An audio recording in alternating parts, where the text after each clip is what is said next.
Hey, hello.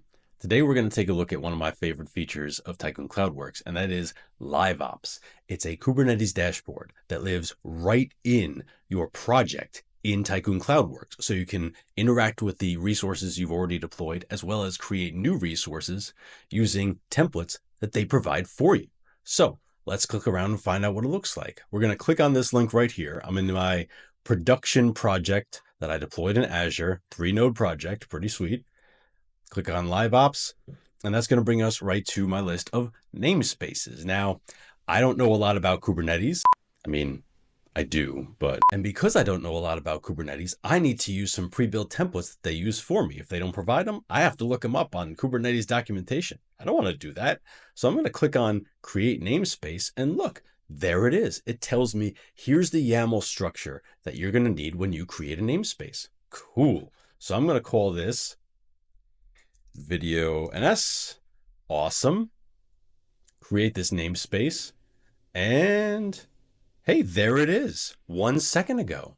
All right, so now I created a namespace. I hear you need a network policy. I don't know a lot about Kubernetes. I'm trying to follow best practices that I've read about and heard on videos. So network policies, cool. I'm going to create one.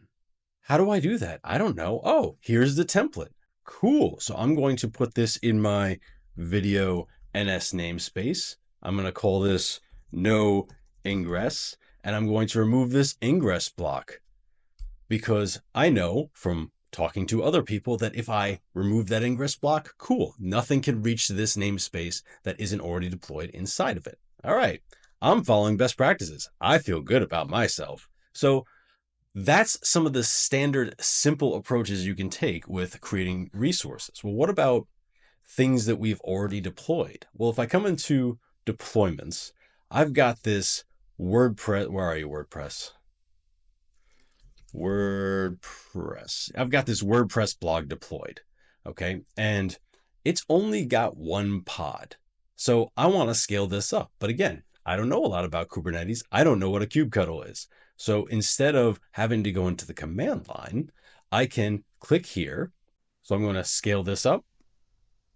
Okay, I went to 2, and now the second one is initializing. So it's going to take a second, right?